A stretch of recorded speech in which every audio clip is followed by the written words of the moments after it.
First question है enter the following transaction in the journal of Manohar Lal and sons. इसमें हमें Manohar Lal and sons की journal बनानी है। डेट दे रखी है 2023 मार्च 1। Manohar Lal and sons started business with cash. तो इसकी हम फॉर्मेट बना लेते हैं। तो हमने ट्रांजेक्शन लिख ली है। Cash account debit to capital account, date first 60,000। इसकी नरेशन है स्टार्टेड बिजनेस विथ कैश। इसमें देखिए आप, कैश हमारे बिजनेस में आया है तो हम कैश को डेबिट करेंगे। कहाँ से आया है? कैपिटल से आया है तो उसे हम क्रेडिट करेंगे।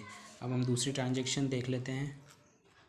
दूसरी ट्रांजेक्शन है परचेज फर्नीचर फॉर कैश 10,000। तो हम इसको भी एंट्री कर लेते हैं। हमने ट्रांजेक्शन कर दी है purchase account debit to cash account. अब यहाँ पे आप देखिए, इसमें क्वेश्चन में लिखा था purchase furniture for cash. Furniture purchase करा कैश से, तो आप परचेज़ की जगह पे फर्नीचर भी ले सकते हैं और परचेज़ भी ले सकते हैं। ज़्यादा बेटर होगा कि आप परचेज़ लिखें।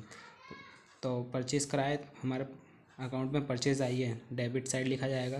कहाँ से आई है? कैश से आई है। हमने कैश से ख़रीदा है तो वो क्रेडिट साइड लिखी जाएगी। और नरेशन आप जो ट्रांजेक्शन दे रखी है उसी को आप लिख सकते हैं। नेक्स्ट ट्रांजेक्शन है परचेज्ड गुड्स फॉर कैश 25,000। तो हम इसकी एंट्री कर लेते हैं। हमने एंट्री कर दी है purchase account debit to cash account. अब इसमें आप देखिए, ये पहली वाली एंट्री की तरह ही है जिसमें परचेज अकाउंट हुआ है, purchase account debit to cash account. इसमें फर्नीचर ख़रीदा गया था कैश से तो ये परचेज आ गया। इसमें गुड्स ख़रीदा गया है, इसमें भी ऐसा ही रहेगा, गुड्स की जगह परचेस आ जाएगा। Purchase account debit to cash account कहाँ से आया? कैश से। नरेशन आप ट्रांजेक्शन में दे रखा है वही लिख लेते हैं। अब दूसरी ट्रांजेक्शन देख लेते हैं।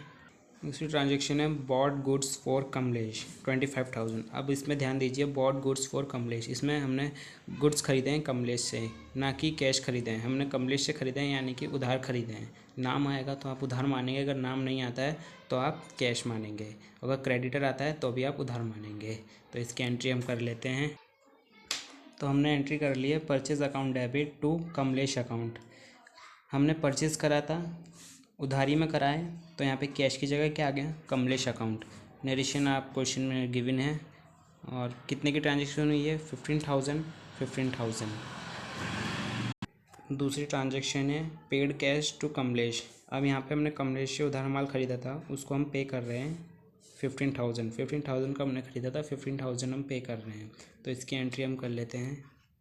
हमने एंट्री कर दी है Kamlesh account debit to cash account. अब हमने जब पे करा है तो कमलेश का अकाउंट हमारे पास आ गया और हमारे पास से कैश चला गया, तो कैश क्रेडिट साइड में लिखा है, क्योंकि जो चीज़ हमारे पास से जाती है वो क्रेडिट साइड में लिखते हैं। अब दूसरी ट्रांजेक्शन देख लेते हैं। Purchase goods from Sohan 6,000। अब इसकी हम ट्रांजेक्शन कर देते हैं।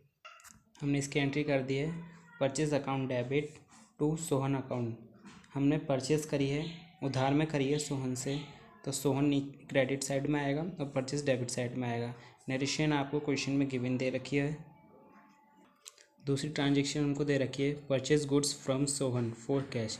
अब इसमें आप देखिए, परचेज़ करा है गुड्स सोहन से। हमने गुड्स सोहन से परचेज़ कराया तो इसका मतलब ये नहीं कि हमने उधार में ख़रीदा है। आप आगे पढ़िए, फॉर कैश, सोहन से ख़रीदा है कैश में 8,000। तो हम इसकी एंट्री कर देते हैं। हमने एंट्री कर दी है purchase account debit to Sohan account. हमने परचेज़ कराया है सोहन से उधार,